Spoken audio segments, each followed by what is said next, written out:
Today's podcast is brought to you by Audible.com. Get a free audiobook download and a 30-day free trial at audibletrial.com/about-to-break. Over 180,000 titles to choose from for your iPhone, Android, Kindle, or MP3 player. This is a great opportunity to take books with you wherever you go. You're traveling, you're on the road, and let's be honest, books are heavy, but Audible.com lifts the burden off of you.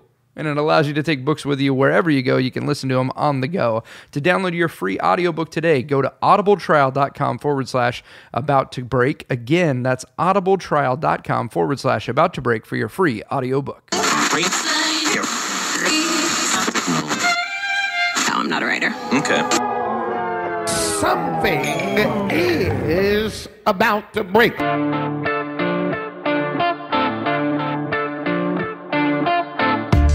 Hello and welcome to episode 007. 007, can you believe it? We're at 7 already. Ladies and gentlemen, today we have Tyrone Wells. Tyrone Wells is an incredible singer and a songwriter. I grew up listening to his music, following his band around, and his solo career has just skyrocketed, folks.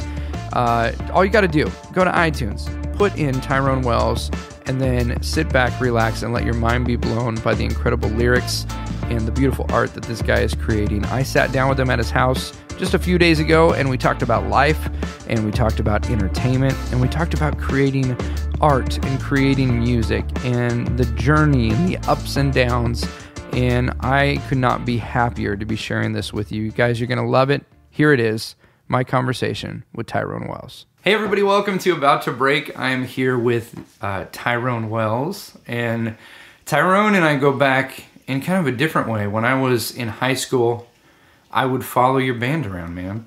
I don't know if you remember back in the day playing like small gigs in Pasadena and, you know, Yes. little hole-in-the-wall makeshift clubs like that we all used to go to. Yes. Little church youth group gigs as Yes. well. Did you ever go to some of those ones? Oh yeah, man. You're like in the basement of like a Methodist church in Alhambra. Right. And you're just killing it, man. We did so many of those. It's hard to even keep track. When did you first start performing? Well, I guess growing up, music was always a huge thing to me, but I also had crazy stage fright. And so I would just be terrified to get up in front of people, and I wouldn't be able to breathe, and so I couldn't sing very well, but I always really wanted to, and I would like rock in the shower. I'd be like, I'm awesome, but then once I got to the stage... So you knew you had the ability, like you weren't second guessing your ability to sing. It was just, what was it about being in front of people? You know, I'm not sure. I just had like a very crippling like stage fright. I overcame it just by, I kept getting up and trying it, but I would have times where I just... like even, I want to tell you a quick story. Yeah, do it. About stage fright. Do it. So I was in, originally I thought that I was going to follow my dad's footsteps. He's a pastor. Yeah. And so I was in a class in my Christian school that I went to, Pacific Christian College at the time. Now it's Hope International University in Fullerton, California. And I was in a preaching class, and one of the guys in the class, Dave Fickus, said... That's a great name. It's great. We were doing mock funerals, which is weird. That's but think about it, you have to do it, school, right? Yeah. Yeah. If you're going to be a pastor or a priest or something like that, So you're going to... You're giving the eulogy for someone else. Right. Okay. So we're doing fake funerals. Okay. So we're on our way into class, and Dave, on the way in, turns to me and says, Tyrone, when I get to this part in my mock funeral, I'm going to point to you and I want you to start singing Swing Low, Sweet Chariot. And there's only like probably 15 to 20 people in this class. Yeah. And I'm like, okay. And then he gets up there and starts doing his fake funeral. And I had just probably performed in front of like hundreds of people or thousands of people. You're doing gigs every week. Yeah, I was used to it, nights a week, to getting up in front of people. But for some reason, me sitting at my desk and just kicking into Swing Low, Sweet, it just got me, I just started to get really nervous. Really? And my hands were all sweaty, and I was having trouble breathing. It's so funny. And I got up and I left the class in the middle of Dave's little mock funeral. And I didn't come back for like 30 minutes, so I knew that I was just leaving him high and dry. So he would have to do it himself. He's like, man, I was just banking on Tyrone's vocals to get me an A. He probably didn't prepare much. He's just like, man, once the song kicks in. Right. And he even told me, like, just start it and I'm going to have everybody sing with you. So I wasn't even going to have to, like, perform a solo. But for some reason, I just had this crazy fear grip me. And that happened, you know, time and time again over my experience of singing. And for some reason, me performing my own material helped me to be a little bit more comfortable performing. Now, do you ever get, because I just had this happen last week, I mean, at the Magic Castle. The first 6 shows, you know, you do like 21 shows in a week. The first 6 shows, I just was so excited, went out, no big deal. And then the 7th show, out of nowhere, I'm standing backstage, they're about to introduce me, and all of a sudden I get that feeling like I used to have when I was a kid about to perform. Just anxiety, and I'm sweating, and I'm sitting there going, what is wrong with you? You just did this 6 times. Do you ever now even get that in certain environments? Yeah, a little bit. And it's hard. There's no marker really for me to know why that happens from time to time. It just does. Usually I'm not stressed out when I hit the stage because I've literally done it thousands of times now. But which you definitely have as well. But I don't know. Isn't that weird? It doesn't happen that often. I will say a cappella, like if I have to, like I've been invited to sing for the Dodgers games or the Padres games or to do like the national anthem, and I basically my MO is I just always turn it down because I just because just the pressure is too much. Yeah, I just think, what if I have one of those moments where I literally just get gripped by that kind of irrational fear, and there's 20,000 people in the stands going, what is up with this guy? Right. Yeah. And the stakes are so much higher. Yeah. So I feel like that's one of those things that I just need to do. I need to book it and go do it. Yeah. To get over it. But for some reason, that's a big one out there that I just don't know. It's like that could be the wrong kind of exposure. Well, it's funny too because I feel like everybody's got their own criteria as to what's a high pressure situation. Last year, I got asked to do the pre-game chapel for the Packers, which was rad. Super cool. But I'm not a football. I've never been a sports guy. Like I enjoy watching it, but I don't know. You know, everyone knows who the guys are. They know them all by name, and he went to high school here. I don't know any of that. So to me, it's just this room of a bunch of giants. You know, these just huge, awesome dudes. But there was no pressure to me because they're not my heroes. Right. You know, I wanted to do it. Yeah. But then I'm performing in a small room in a club for magicians. And one guy that I knew, you know, who nobody knows his name, but when I was 12 years old, I saw him on stage. He sits in the audience, and all of a sudden, I'm panicking. Yeah, it's totally. So weird. That is weird. I'm the same way. If I know a certain musician is in the crowd, you know, like other famous people could be in the crowd, and it's not that big a deal. But when it's someone that I know and really respect, then that makes me very nervous. Growing up, who were some of your big influences as a musician?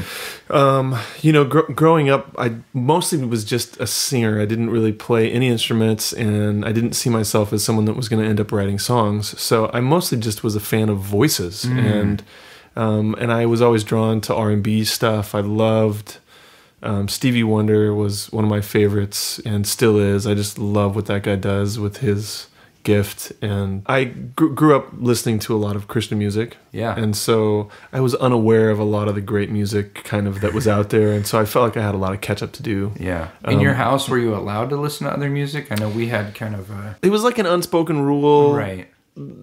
So I definitely was like jamming out to Lionel Richie. Yeah. Stuck on You. Oh, come on, dude. I love that. That was Taylor. Taylor can sing. Nice, dude. Lionel Richie, man. I do. You know I what? Still go to Lionel in my the wife shower. took me to Las Vegas and we just went and saw Lionel Richie. And he's got to be in his 60s now. And it was awesome. Oh, it was so good.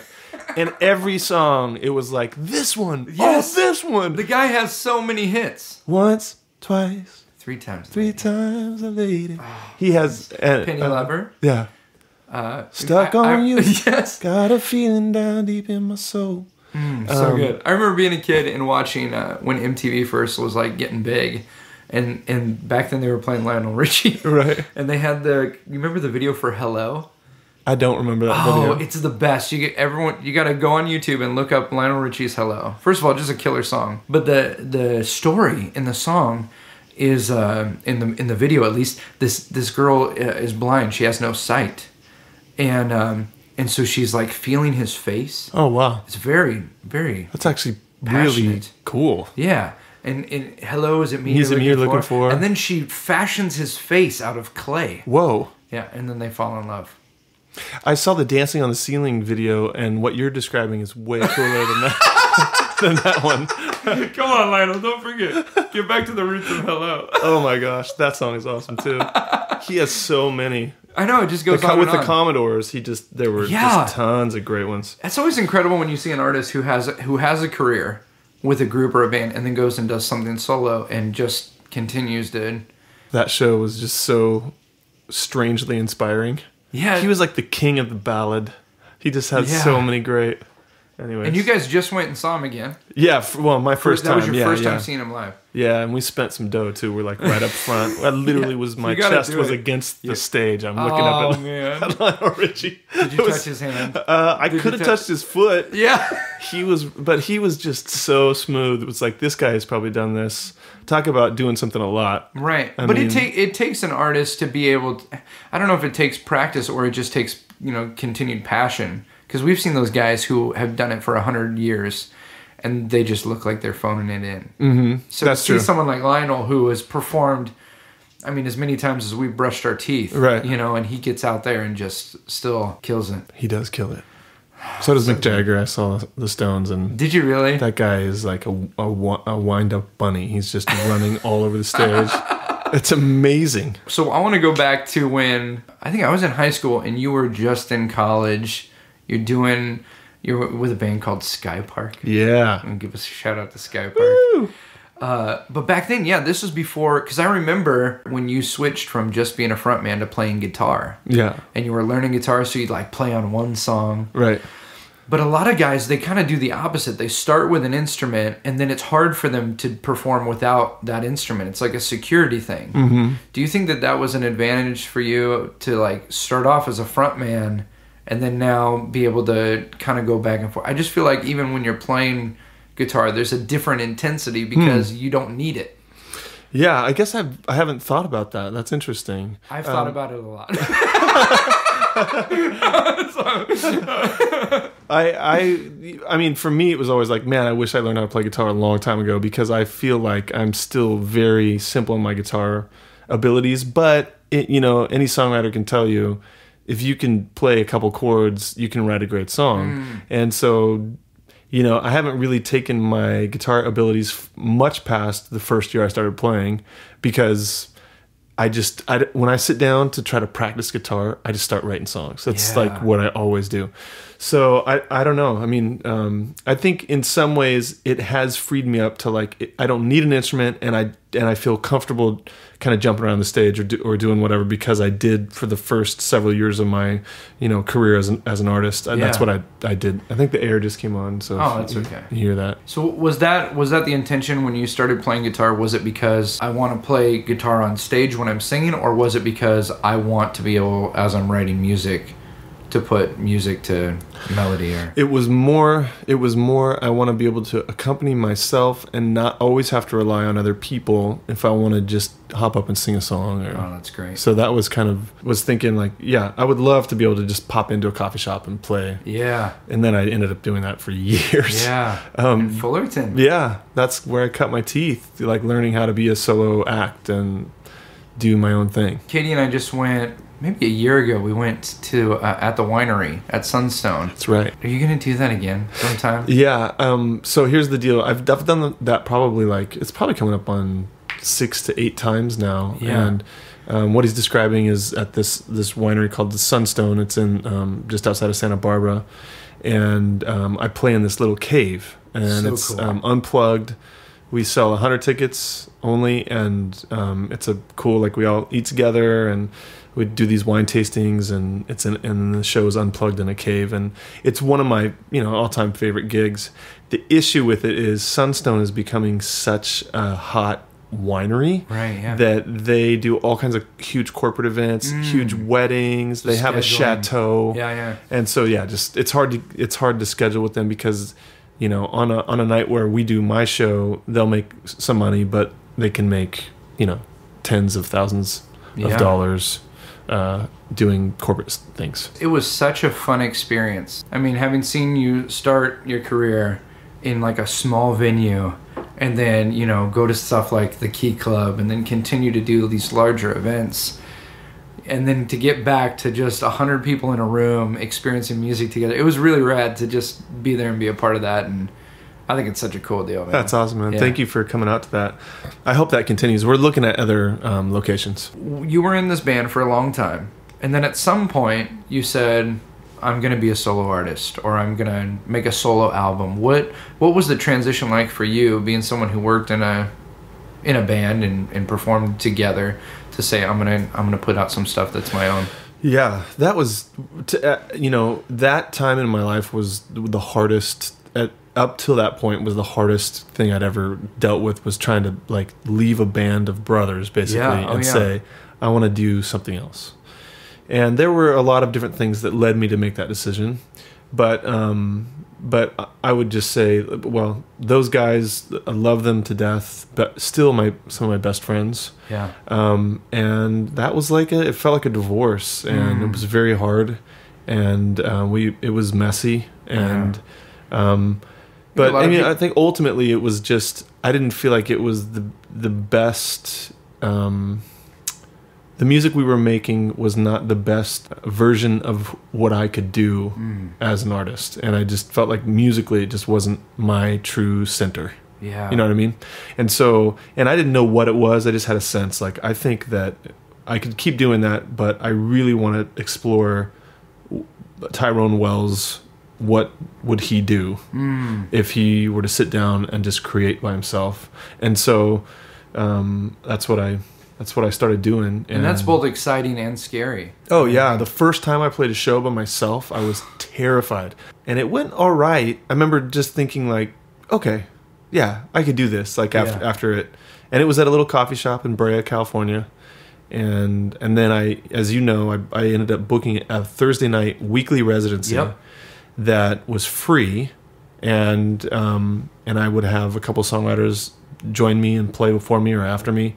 And that thing became kind of a scene where a lot of songwriters were coming through and playing with me. Yeah. And then it just grew to the point where it made sense to move it to a bigger spot. And so I moved like 3 blocks down to a bigger room and started charging for the first time, which all you artists out there that listen to this, that's a nerve-wracking thing too. It's like, man, I've been doing this for free for a long time. And people come. And people show up. Will they show up if it costs? And that was like, I remember, I think we started at $5, and I was like, pacing around. Isn't it crazy for $5 ticket, how much anxiety that can create? Right. And it was sold out like the first week, and I'm like, wow, maybe I should have been charging a long time ago. And then I just started realizing, like, oh, I could have been charging a long time ago, and I should have been, because you know what? It's worth it. Like, I've put in so much work. Right. Why not? Why not? People are paying this money. They're happy to pay this money. I'm happy to get this money. So, and then I started upping the ticket price, and it would still just keep selling out. And that was, to me, that was kind of eye opening. And I would encourage all you artists out there, like, your art is worth it. Keep, work at your art, and then, the sky's the limit for if other people are willing to pay $100 for your painting, or $600, or $6,000, $60,000. You never know. Just make your art, and its worth will become apparent to you, and you can increase its worth by working harder. That's so encouraging, and to remain original in the process, because that's what people will pay for. Right. I think a lot of times I talk to entertainers, comedians, or people who charge a certain fee to appear somewhere, right? And they struggle with, well, they can just call someone else and they'll do it for cheaper. And I go, no, you got to understand, people are connecting with you and your art, and that's what they're paying for. They're not paying to see a guitar player or a musician. They're paying to spend an hour with Tyrone. Mm-hmm. When did that shift happen for you? Because I think, I played in a little band when I was younger, but like, there's that shift when you're just a band or a solo artist who jumps on different shows, or you're an opening act. Mm-hmm. To when all of a sudden there's people who came and you recognize faces in the crowd because you're starting to gain a following. What was that process like for you? So the way that I did it was, and I found when I was doing that every Thursday night, and I ended up doing that weekly residency for, I think, between the two different locations, it probably was about a 5-year span. And I'd also like to just say to anybody that's listening, there were definitely days where I was loading in on Thursday night thinking, is this all this is ever going to be? Am I going to be playing at these little coffee shops? Yeah. But I was becoming, and you have to allow yourself the time to become and figure out what it is that you are and keep working at that. And that's so encouraging. So for years, it was just that Thursday night gig. And then, so I started, to answer your question, I started kind of branching out, and every 2 or 3 months, I would do a ticketed show, like in Hollywood at one of those venues. Yeah. And I would pump up people every Thursday night, like, come support me. I'm going to be Saturday night at this club or whatever. So the residency becomes the way of gathering an audience for a larger event. Right. And I've told so many singer-songwriters, like, if you want to do this for a living, you need to just go out and start doing it. Find a coffee shop, find someplace, and just do it. Like, and if people aren't showing up, then work harder, make better music. Because when it's happening, people will start showing up. Yeah. If they're not showing up, then it's probably, you have to do a good job of getting the word out. But you can only hit up your friends and family so often. Right. It has to go beyond that. Yep. And if it's not going beyond that, then you have to work on your craft. This is the moment where you say, I'm creating this so other people can experience it. I see magicians do this all the time. They'll sit in their room and they'll work on some mind-blowing thing, but they don't ever go out and perform. And it's like, you go out and meet people. Right. Go out and do a free show. Yep. Do whatever you got to do to connect with people, and then it'll grow, like you're saying. Yeah, and do your best to be honestly assess the outcome of the event. Yes. Like, did people like this? Yes. Am I hitting any nerve at all, or are people like eager to leave? And then assess that, and then work harder at making it something that people want to definitely check out and keep coming back. And that's what I would find at the first coffee shop, was people would come to the show, see me for the first time, and then they'd be there for like a month or two. They'd come every Thursday night, and then they would kind of cycle out, and then a new group would come, and they would keep coming back, and then it just were you doing like a mailing list or anything during this time? At that time it was like an email list. I would have it passed every single week. I don't do that anymore, obviously. But I think that was kind of essential. The game has really changed with like social media and stuff, that you can get the word out a lot easier, but then it's just like people are so inundated with stuff. It's so hard to break through the noise. It's hard. And even at this level, when I'm on tour, like, I'll just play a show in Boston and I'll be driving away, and then I'll see a tweet or a Facebook like, when are you ever going to come to Boston? And I hate that. Yeah. It just drives me crazy. Yeah. Because I'm like, I was just there, I wish. Yeah. So it's hard to get the word out. Just because you posted it doesn't mean everyone's going to see it. Right. It's like you have to just keep hammering that stuff. When did you start touring? Did you start doing colleges first? Yeah. Or? So you're probably familiar with NACA. Yep. Oh, yeah. I have kind of an interesting thing with NACA. I want to hear about it. I think I've never done it. But I've got buddies who have made careers off it, and I've got other buddies who are like, it's tough. Not for me. So NACA is an acronym for National Association of Campus Activities. Yep. And all these college buyers come to these. Usually they're in huge convention centers. Depends on if it's like a showcase. Or? Yeah, it's like a showcase of all kinds of acts, from magicians, lecturers, singer-songwriters, even like stomp, cool like rhythmic type drum things. It's all kinds of stuff. Just entertainment to bring to your campus. And I think that I still own the all-time record for bookings. Really? In the one national convention. Because don't they do like block bookings, right? Where it's like 4 colleges come together. Yeah. They get like a deal or. Yeah.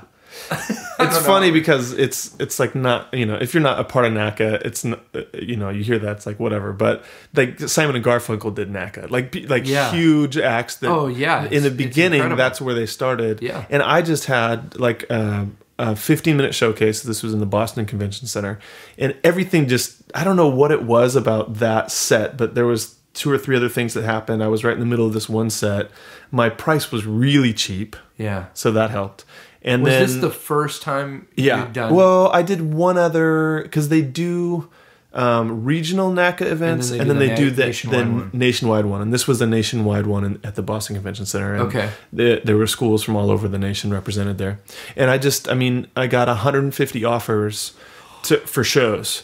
And and it was really crazy timing because I had just got married. Yeah. And I basically was like, this is a year worth of travel. Yeah. And I think I had to leave like 50 of them out on the table, and I took 100 of them. How does that work? Do they just sit there right then and go, these are the dates we want you? Yeah, they have, so they fill out this paperwork. There's a marketplace after the stage time. Yeah. In the convention center, one of the rooms is just all these booths of all this different entertainment that you can bring to your school. And so I'm standing there at this booth after the show, and it was just mobbed, and there was people giving these slips. They basically fill out these slips. We want you at our school. And then it's up to whoever's booking you to go to this other room where they hyperactively try to put together a routing like right then and there. That's and so they're locking in these shows because they're trying to figure out if you're in Boston this night, right, and 2 nights later we need you in Ohio. And the price comes down if you can do like a 3 or 4 block. So it's like so these colleges can actually pay less if they can have the other college down the street a little bit. Oh yeah, because it makes sense. They're not having to pay as much to fly you out there or drive or whatever. Yeah. So I did that for a year. You know, and this a is whole school year right after we got married, and that's why.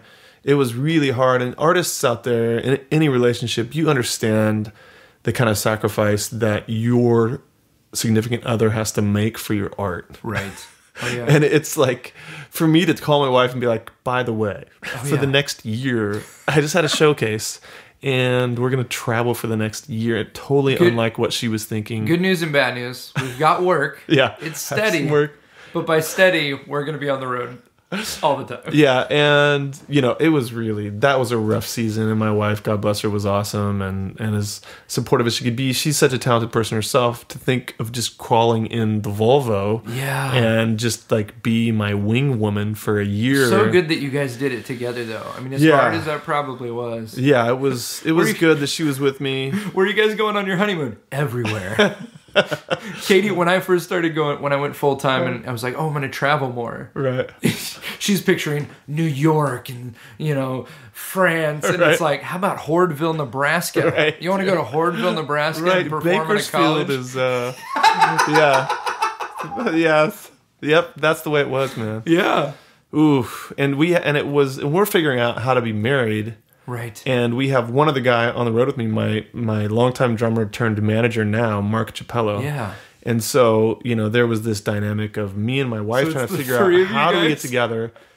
Poor Mark is like right in the middle of this. And then poor us, because Mark is a type A personality, and we're trying to figure out. It was a very strange first year. And, we made it through, but it was definitely like, wow, this is hard. And yeah. So, and I think working through relationships are difficult when you throw art and passion for art in the middle of it. Yeah. It's not easy. There's going to be road bumps. There's going to be difficulties, and hopefully you're with somebody that can support you and you can support them through that. But that's a huge part of art, and it also informs your art. Right. If you're heartbroken, you're going to make different art. If you have a healthy relationship, you're going to make different art. Yeah. So it's foundational in the art that we create, I think. How much, when you sit down to write a song, how much of what goes into a song is personal experience, or do you kind of dream up situations that you've seen other people in, or what's that process like? Yeah, that's a good question. I like to write from all kinds of perspectives and just kind of draw on maybe feelings that I've had in the past too. It doesn't have to be what's happening to me right here, right now. Yeah. And it doesn't even have to be totally true to my experience. It can be, that's the license that you get as an artist. Right. You get to write stories or write experiences or write feelings. And, some of the songs that to me resonate the most with me, and usually my audience, are the ones that are really true right down the center of, my own feelings, or coming right squarely from my life. It's funny, a lot of the art that I was making early on, before I was married, I was one of those hopeless romantics that just really wanted to be in a relationship and wanted to find that girl for me. Yeah. And I know some people just, it's kind of almost an afterthought, oh, that'll work out. Mm-hmm. For me, it was right in the front of my face all the time. See, that's so interesting, and I don't want to interrupt you. No, go ahead. It's so interesting because I meet so many, and probably more comedians. They're not thinking about relationships at all. And then they're 40 and going, why don't I have anyone to love me? It's like they've made their work their... So, no, that's the thing too. I mean, and that was a lot of the push and pull of actually getting into a relationship. Is there always is this other muse, right? You know, this other thing that's drawing you and that you feel very romantic towards is your art. But I think when I was writing songs before I had a relationship, I was writing all these like really romantic songs because I was longing for it so much. Yeah. And, you know, so a lot of my songs still, you know, more than a decade later, that people still love are those love songs that I wrote back when I was wanting it so bad. Yeah. But it's funny how it changes once you have it. It's like, it's not like you write a different kind of love song, right? Talk about that a little bit. A different kind of love song. Yeah, it's like originally it's like you have all this longing because you don't have it, and so it's like, you know, it's foremost in your mind all the time because you want it. And so I'm writing all these hopeless, you know, just beautiful songs about the way this girl's going to be, or that first love kind of those songs that I think most people get most excited about. It's like, you know, what most movies are about, that first love, you know. It's I just found you, but I've known you for years. Like you've been there. Yeah, right. And then you fast forward, you know, and it's just like any relationship, you realize, wow, this is not always just a walk in the park. This is like hard work. Yeah. And you're unearthing these ugly things in yourself and maybe in your spouse, and you're like learning how to love each other, which is a very different reality than when you first fall for somebody. But it's awesome. It's richer. Yeah. Right. I mean, like, it's more true love, and it's. And as an artist, you have to put in the intensity you put into your work. Sometimes you have to put that same intensity into making sure that you're not cheating on your wife with your work, right? Or with your family. You know, you're not spending time with your kids. I was having a conversation last night with a friend who he's like, I'm so frustrated because he's like, comedian buddies, they come home and they think that's their time off. And it's like, no, you need to you take your kids out. You need to play. That's a balance that as an artist, I think people don't understand. Early on in our relationship, that was what you said where, it's basically like my relationship with my wife. She was always feeling like she was second fiddle to my music because I was so driven and excited about that. Once I found the woman that I was going to be with, it was like she felt me choosing music all the time. Oh, wow. And so it was like that mistress thing. Yeah. And so I remember I got an offer, and it might have been our first anniversary, to open for Jason Mraz. Yeah. On our anniversary. On your first anniversary. Or it might have been our second. But I knew that I had to turn it down. And at that point in my career, that was a big sacrifice. Yeah. And I think, you know, it's funny because I think now I could be like, look, we'll celebrate the next day. Yeah. And I'll go do whatever, if it's a giant opportunity. Right. Because you've built this relationship. But at that time, I think she definitely was feeling, and rightly so, that I was always kind of like, oh, but I have this opportunity, so I need to take this. Oh, I need to, you know, but I might sign this record deal, so I need to do this, or I need to meet with this person.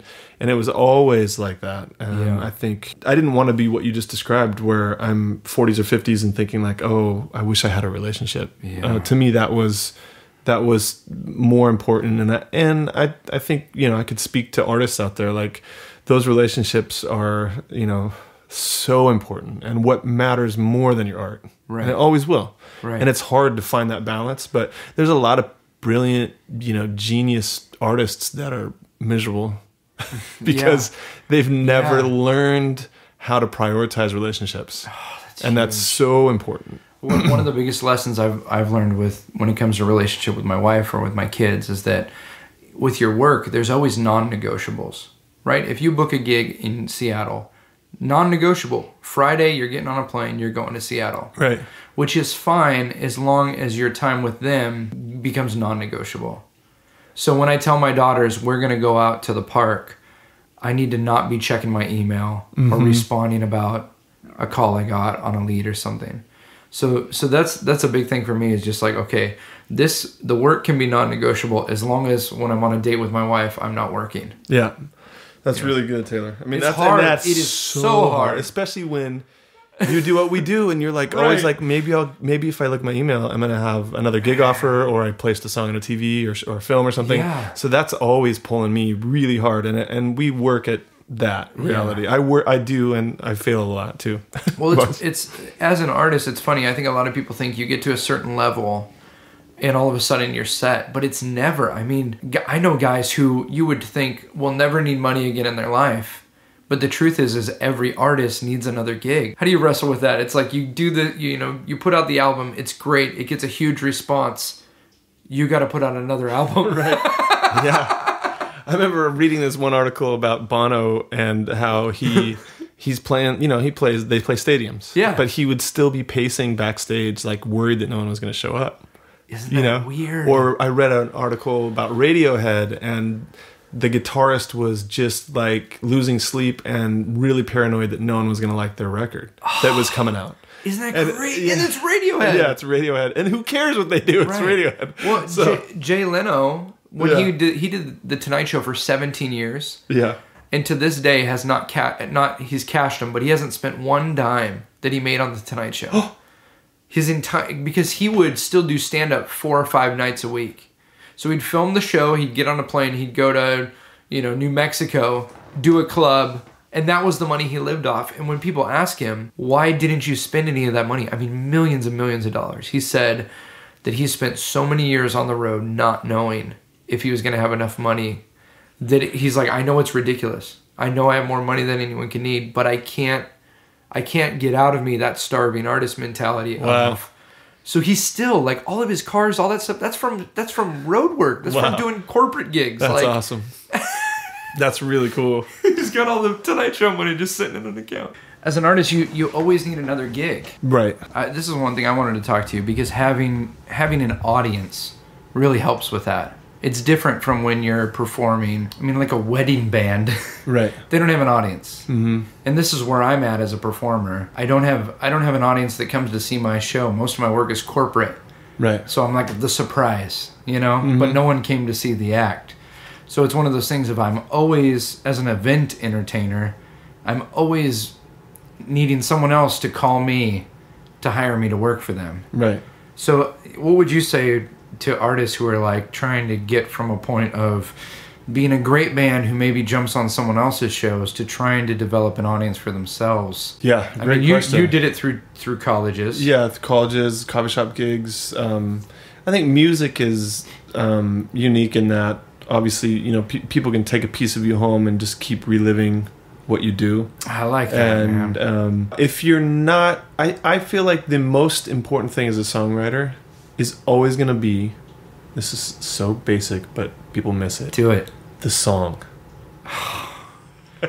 So I'm looking at this sign. If you don't want this out there, we'll take it out. It's supposed to say 10,000, by the way. 10,000 hours. He's got a sign on his door in his studio here. It says 10,000 hours. This is where you set yourself apart, not the stage. Yeah. It's all about the song. Yeah, it's all about the song, because you could bang your head against the wall and play a million shows, like I did at college campuses across the United States. And at this time, are you doing all originals, or are you doing a mix of originals? Almost all originals. Okay. Throw in like 1 or 2 covers. Which, by the way, those NACA shows are mostly very painful. Like, playing. Is this because you show in up a cafeteria in the corner, no sound system? It's all student run, so depending on how on it the student is, there may your be show a huge experience. crowd or nobody there. I played shows to 5 people on that tour. But it was a guaranteed paycheck. Right.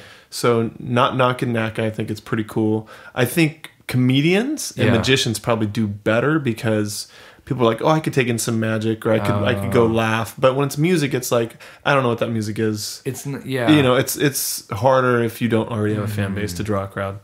So, but to answer your question, I got way off. But it's always about the song, because you could work so hard playing shows and just trying to social media, like, put so many tweets out, or, Facebook, or, whatever, Vine's gone. Right. Whatever's next. Whatever the next, Periscope. Yeah. What is it right now? Snapchat. It's like the people like work so hard to get good at that or create a following there. Right. But it doesn't amount to anything really. I mean, Right. it's something if you have a ton of followers, obviously there's different ways today. But if you write a song that just moves somebody, what happens? That person's like, listen to this song.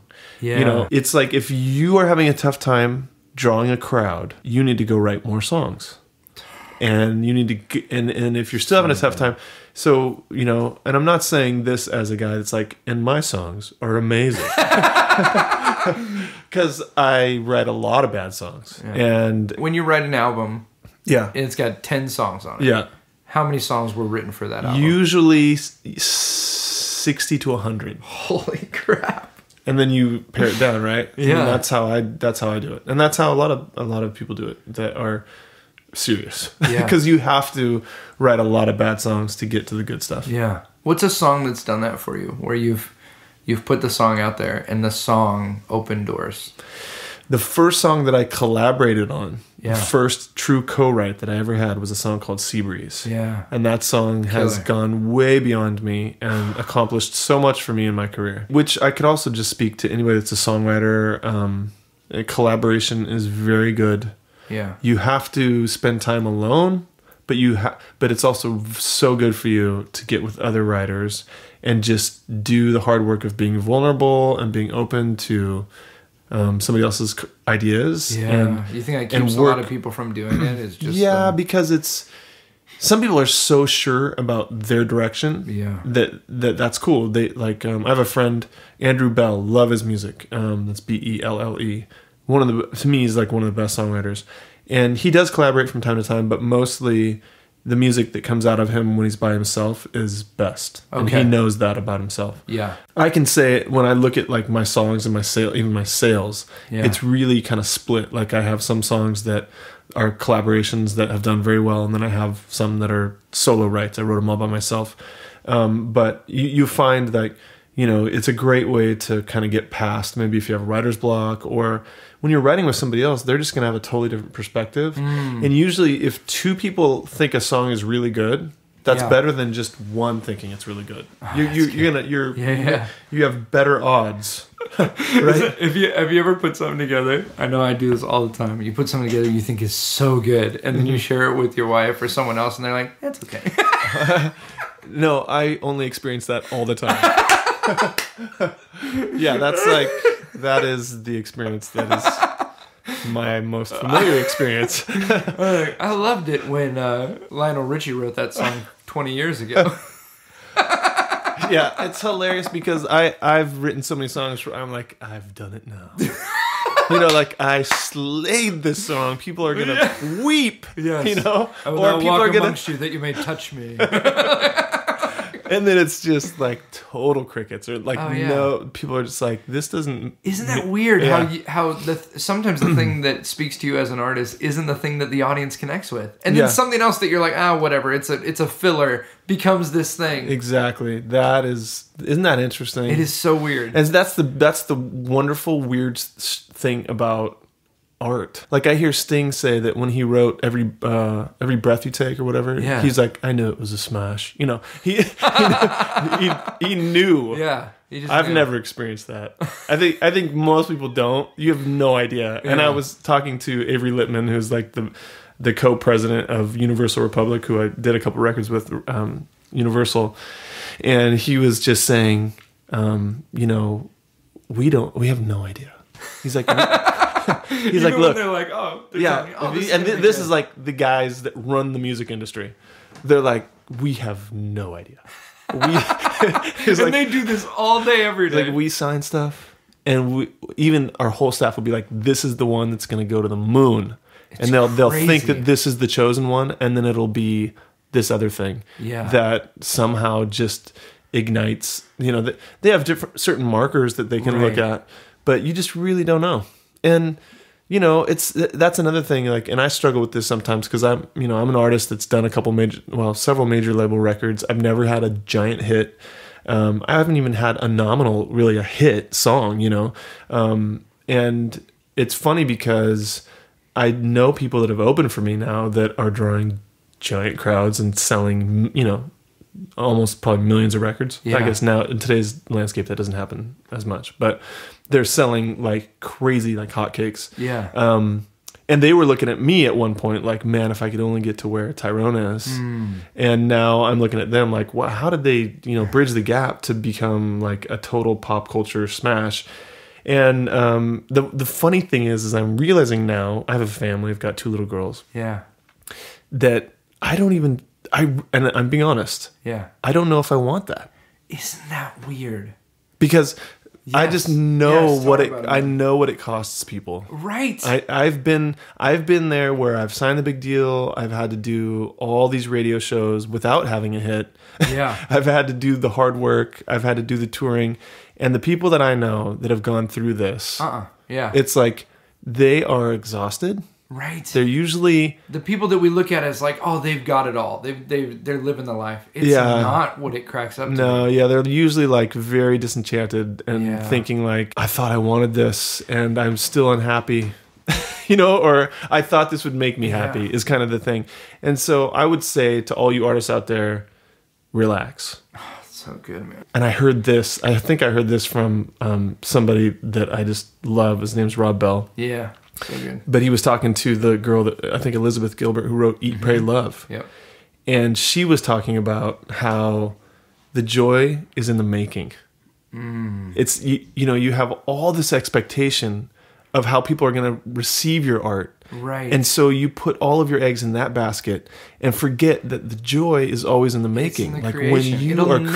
when you are creating and you feel that this is coming out of me and this is amazing, and it is. Yeah. It doesn't matter if anybody else thinks it's amazing. Yeah. When you're creating, you're happy then. Yeah. You're as happy as you'll ever be. Right. When you make the thing and you feel like it's... I think, you know what I mean? Like, it's funny. It's so hard to do this, but it's almost like if it's great to you, yeah, it's great. You know?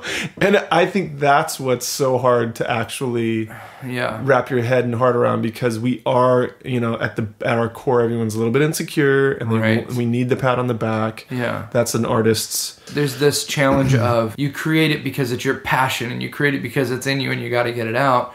But then there's that balance of you have to monetize it. Mm-hmm. And at what point can you monetize art? And it's funny because I just said, if it's great to you, it's great, which is true to you. But obviously it doesn't mean at all that it's true to anybody else. But at least enjoy that moment. Yeah, you have to. The joy is in the making. It always will be. That's so encouraging, man. And I do find, like, I write with a guy named Jason Reeves who co-wrote a bunch of, like, Colby Calais' big songs. Yeah. And he's a great songwriter. He's written with a lot of huge artists and one of my favorite dudes to write with. But he'll, like, in more than once when we're writing a song, he'll put his guitar down and he'll run around the room with his arms in the air and cheer and be like, take a victory lap basically while we're writing, because he's like, people do this at football games, why don't we do it now? Like, we did the equivalent of a touchdown. That's or whatever. so and he's just like hooting and hollering like, yeah, we did it. Like, once it all locks into place, the puzzle comes together. And so I've tried to do that. Like, I've kind of borrowed that, like when I've been in sessions where I'm just like, I'm feeling it, I'm getting goosebumps, the joy is on me, and I feel it. It's like, let that out and just, you know, celebrate that time. And I've, on several occasions in writing, and that's the beauty of collaboration, is when you're collaborating with somebody and something's really starting to take shape, and it's becoming beautiful, and I've got tears in my eyes because it's true. Yeah. And it's like, those are the moments that somebody else might not ever actually really get or experience or even feel that from the art. But man, be present in that moment, because that is the gold. Like, that's where the beauty is. And maybe some pieces are given. I really feel like, I know that we create these things, but I also feel like in some sense they're gifts given to us. Mm-hmm. And some of them are just for you. Right. I made a mistake for years that everything I did was for other people. It was all about how they're going to react, how they're going to respond, what it's going to mean to them. And I remember sitting with a counselor, working through my stuff, Right. you know, and realizing one of the things she said to me, she's like, you have to save some of the joy for you. Yeah. And so now it's like, there's some stuff I do that no one's ever going to see. Yeah. There's some things I put together. There's some jokes I write that are just mine. They sit in a little notepad on my phone. I'm never going to take them on stage, but they Right. make me happy. Yeah. And I think as artists, we always are looking to the next thing, the next thing, the next thing. And I love that you're sitting here going, you know what? I don't know that I want that thing that we always wanted. Right. To be the household name. Yeah. To have this kind of deal. Mm-hmm. Yeah, it's like, do I want to leave my daughters for a year? Right. Like, it's going to at least be a year if I have a hit song that you have to chase it. Right. You know? So I think jeez, man. that sometimes the goal has to move and you have to good. realize, like, okay, maybe I'm not going to do this, but now I'm going to do this, and wow, I'm good at this, and wow, this is happening, and it's different than what I originally thought it was going to be. And that's happened to me in my career quite a bit. And will happen again, probably. Yeah, like what right now, I'll just tell you, Yeah, like let's one talk of about the coolest things that's happening to me is I've worked with the same management company since the beginning. Yeah. Only one person's ever managed me. His name's Tyler Bacon. He also owns a TV and film licensing firm called He's a cool dude, man. Position Music. I just got to meet him. Taylor Such just a met cool him. dude. By the way, okay, promise me you're not going to cut this next thing. Don't cut this out of the. Promise me. I don't know what it is. Okay. Okay. If you get a chance to see Taylor Hughes do his thing, go see Taylor Hughes do his thing. It's so great. We just went to the Magic Castle and saw you, as you know, because you helped us get in, because you have to be invited to go. And it was brilliant. So good. And you're so funny. And your magic is amazing. And you leave the room feeling better than you walked in. And it's just, you gotta, yeah. Oh, thank you. So anyways, don't cut that out. You promised me, sort of, half-heartedly promised me. Oh my gosh. So he's been managing you since the get-go. yeah, okay, so he's been managing me since the beginning, and they have this TV film licensing company called Position Music. Yeah. And so I and one other artist are all they manage. They don't usually manage people. Their bread and butter is film and TV placements. Okay. So for those of you that don't know this, musicians, this might be a aha moment for you. Yeah. But, it's hard to make a dollar making music these days. Right. If you're not like digital downloads and everything. yeah, I mean, like you're not it's making- different. You could still, if you're selling, Apple takes 30%, which is amazing if you think about that. iTunes, Right. 30% of all the music that's sold through iTunes, Apple gets that. That's crazy. And that's the profit. Yeah. After you've paid to make the thing. Right. So it's not easy to turn a buck, and Yeah. with the streaming and everything, there's goods and there's pros and cons. So you can still make a decent amount doing that, but as most musicians that are probably listening right now, they're probably like, I could use a lot more money. Yeah. So, but one thing that's been just beautiful to me that I didn't foresee is TV and film in the last year for me has been year and a half or two has been better than it's ever been for me. And it's probably now, I would guess that this year it'll be more than half of what I make. Wow. And so what I'm doing is I've started a bunch of side projects. Yeah. That with other are artists. yeah, different people that I'm collaborating with. One of them is Tim Myers, who you know. Yeah.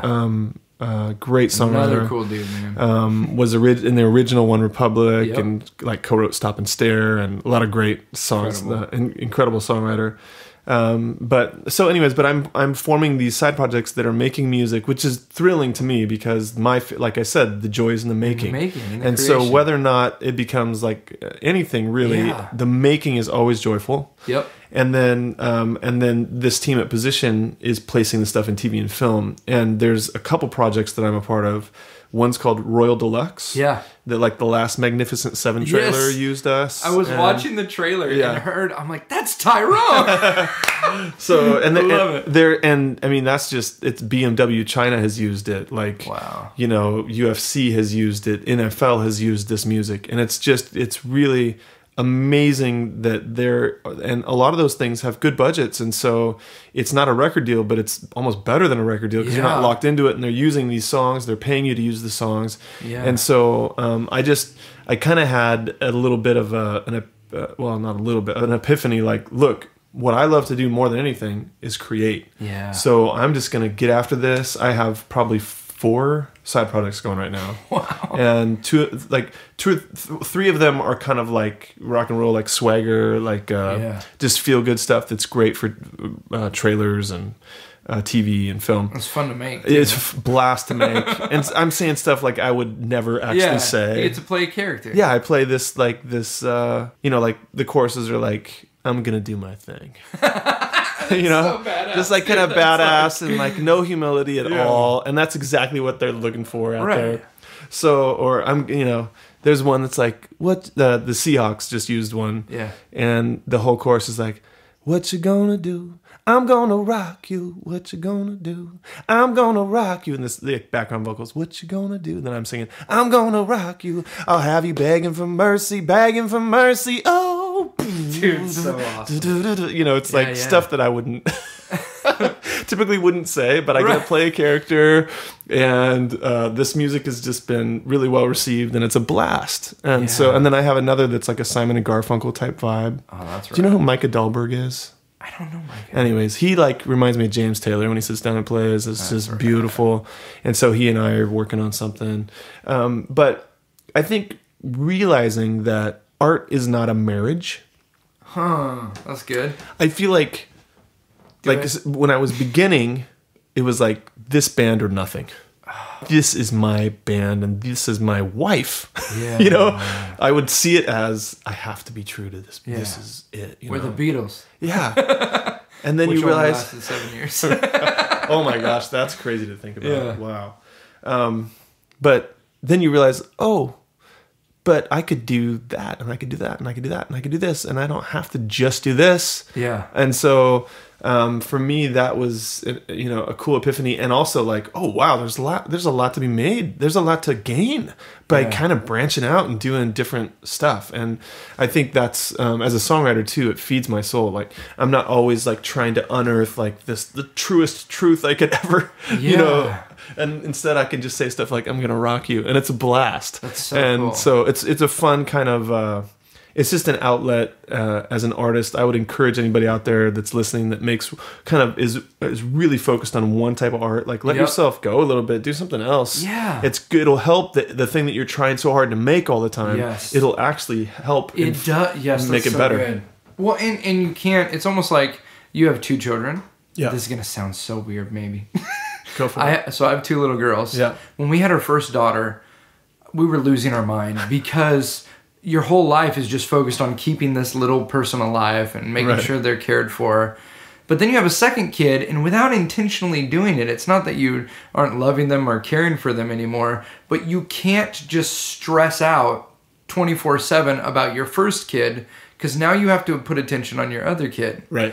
So as an artist, not to equate art with our children, but when everything is going into this one thing, you're going to panic. You're going to freak out because all your eggs are in one basket. All your heart and your attention and your passion is going here. But it's like if you kind of diversify the work you're doing, I've noticed I'm a lot more relaxed going on stage doing a show when I have other projects I'm working on that are taking some of my mental energy. Yep. Yeah, that's good, it really right? Does it's help. Really healthy. This last year was kind of the year for me, the year of branching out and just doing different stuff. Yeah. Because I've always just been kind of, at least for the last probably 12 years, it's been Tyrone Wells, the brand. Right. And now it's like, I would love to like buy this little place and turn it over and like rent it out and do something different. Like, and make it look cool and work with these people to do this. And then, I'd like to write a book. So I wrote a children's book and I'm working with this art, these people that are making all the art for it. Yeah. And then, like I said, the other side projects. So, and it's all feeding the artist in me. Yeah. And being able to just kind of do something different and try your hand at this. And I think that's a really common thing, I think, for artists. They're kind of, working at all these different things, and then they find the one thing that's like, wow, I'm actually really good at this. Yeah. And this is where I should focus more energy. And you might not ever know that thing if you just keep trying to do what you're doing right now. Yeah, just so focused on what's in front of you that you don't see what other opportunities. Imagine if, like, you never did this placement music thing. Right. I'd be stressing out, Taylor. Right. Big time, because it's like anything, your career, like and this is true it's so true for people that have like a hit song, like you said, you're always looking at your next gig. How many acts have had that hit song and they're selling 2,000, 3,000, 4,000 tickets a night? Oh yeah. And then gone. The next record, they can't sell 100 tickets to a show. And that's why you can't make that moment be the thing. That's why you can't make whatever it is. I want to have a TV show. I mean, I know so many actors who were stars on shows, and nobody remembers them because there's 1,000 shows on TV now, and their show was over 3 years ago. You know, it really does bring us back to the joys in the making, and you have to live in the moment. Yeah, you have to come back to the joys in the making, or else you will be tossed by the waves of the waves of acceptance from society, or rejection from society, or whether or not they're going to embrace you and write articles about how great you are, or knock it down and say this is rubbish. You kind of have to just be like, well, I'm going to do my best to just make great art and find joy in that.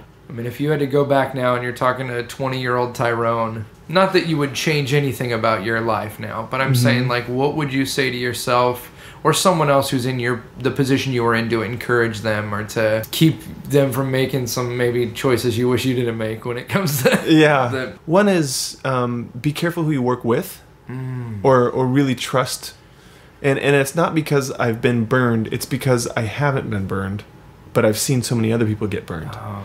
And so I guess to me it's not a lesson because of something horrible that happened to me, but burned because of character issues, or just different management, like people that end up really being like bitter about this or that. I think that the thing that I've learned, I've kind of been saying, is like the joy is in the making. Don't stress out so much about how people receive you, because I think, and most artists are just very insecure. That's true.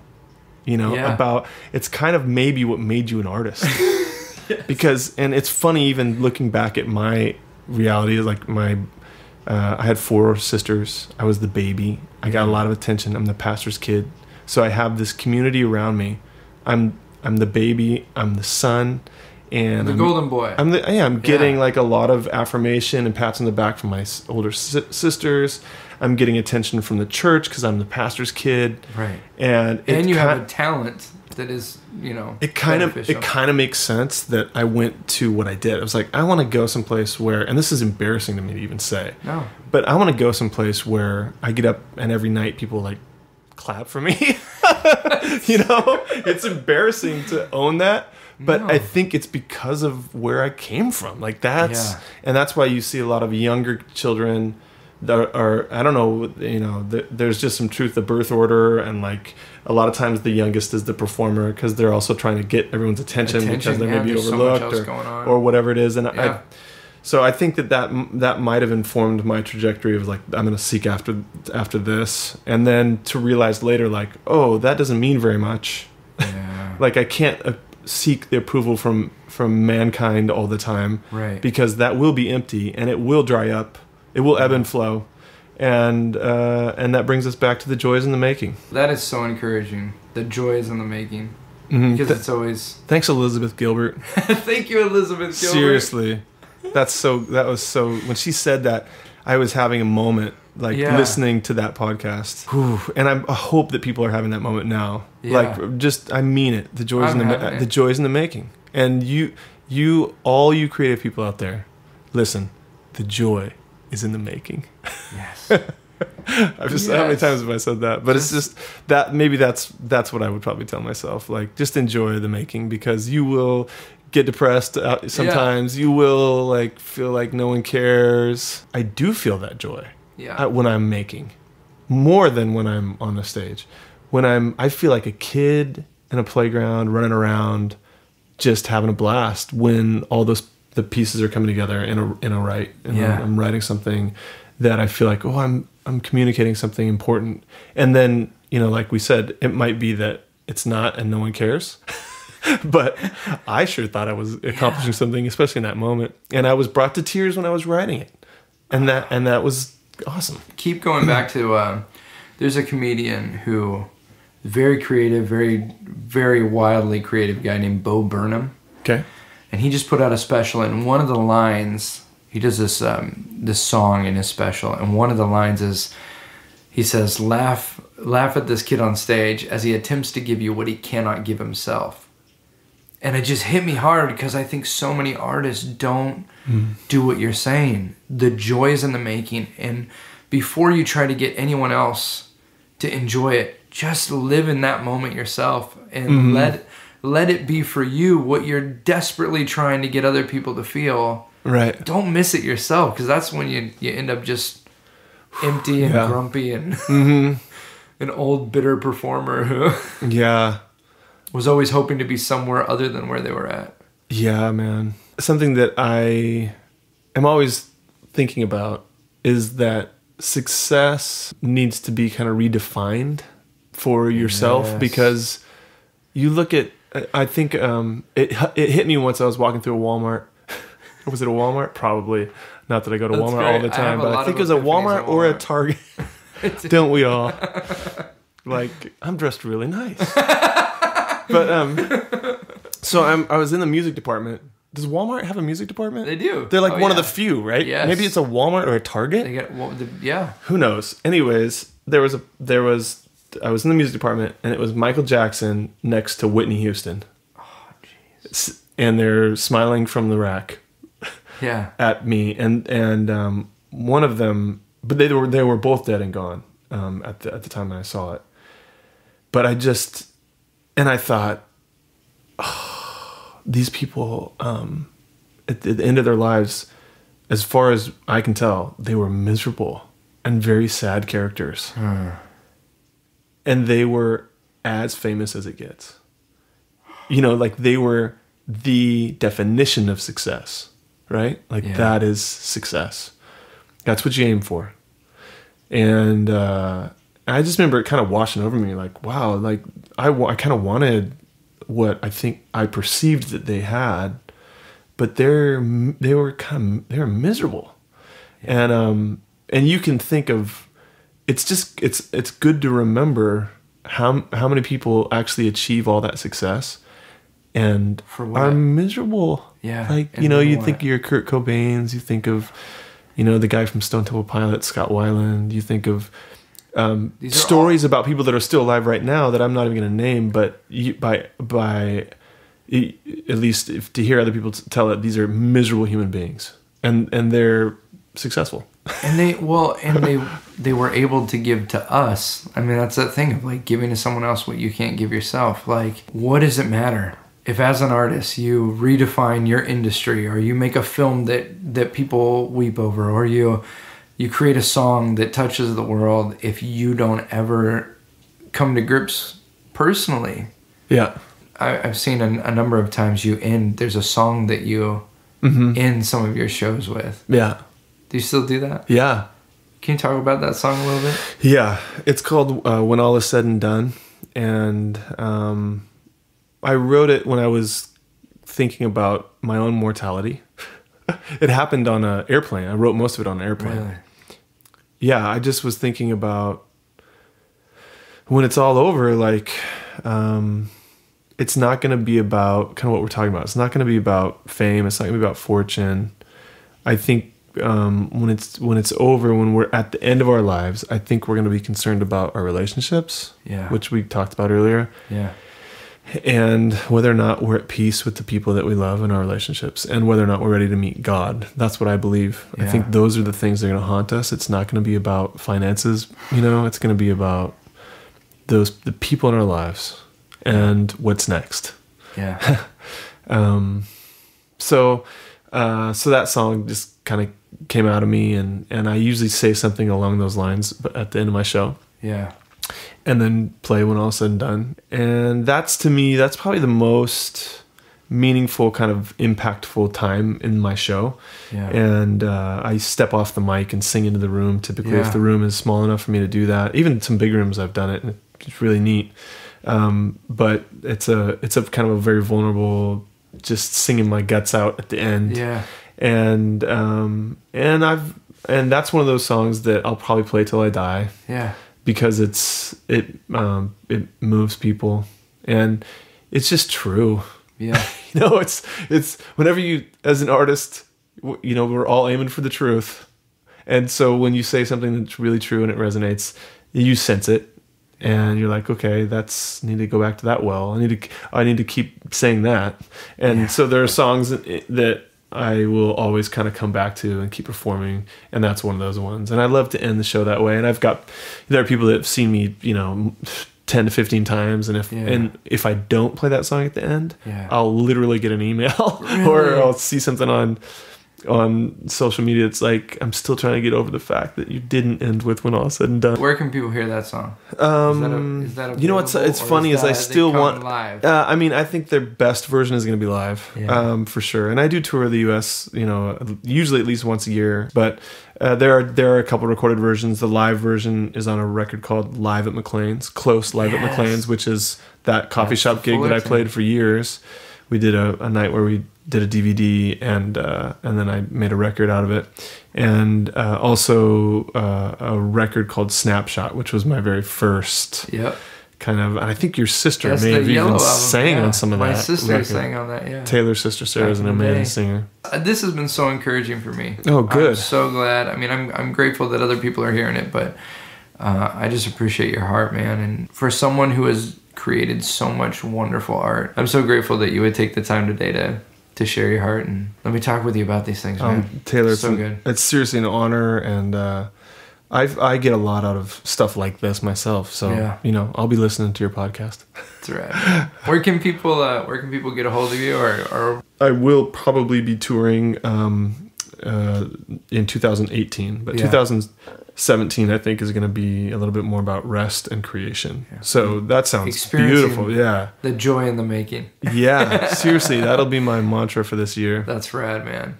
And you just put out the Covers 1 album, right? Yeah, I did Covers 1. Covers 2 is done, and that's coming out. So good. You've heard that stuff? Oh, yes. Cool. It's so good. And what's amazing, guys, check this album out, because what I don't like is when you hear someone do a cover and they don't change it at all. Right. It's like, well, if I wanted to hear, PYT that sounded just like Michael's version, I'd listen to Michael. Except a little bit crappier. Yeah, exactly. Right. It's like, you're never going to be Stevie Wonder doing Stevie Wonder's rendition of Stevie Wonder's song. Yeah. This album is... You go places with these songs that I would have never in 100 years thought of, and it is beautiful. I told Katie, I'm like, it literally created a new thing with this piece, and it's wonderful. I love it. That's so cool. Thank you so much for that. A lot of that too was working with good people. That's another big takeaway. like good. I worked with other people that helped me reimagine them as well. A guy named Mike Seminari, and then the producer Thomas Dovey in Nashville. Had a blast with those guys doing that work. But thank you. I was intentional. Like, we wanted it to be almost like, what is this? I'm not sure I've ever heard this song. And and they're all like hit songs, but they're totally reimagined. So good. Covers 2 is coming out. It's done. Yep. I just don't know when we're going to release it. And they go to TyroneWells.com is the best place to find TyroneWells.com. You can find any shows that I'll be playing in about a year. That's awesome. Or I might, I do like the whole residency thing. Yeah. So I might, and I've done like in Hollywood, I do like the Hotel Cafe for 4 weeks in a row, or I did a couple weeks in San Diego. I did a residency in Seattle for like 5 weeks in a row. Oh, that's right. So, because I like taking my family to those places and just hanging out.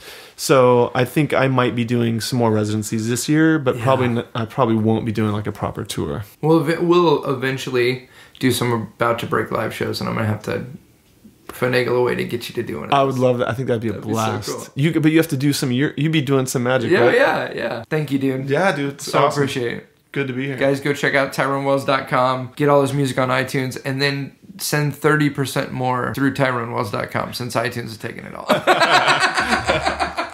So true. Thanks to everybody who's going on iTunes, who's supporting the show, who's leaving reviews. I can't thank you enough. It means the world to me, and it really helps get the word out there. We'll see you guys next time.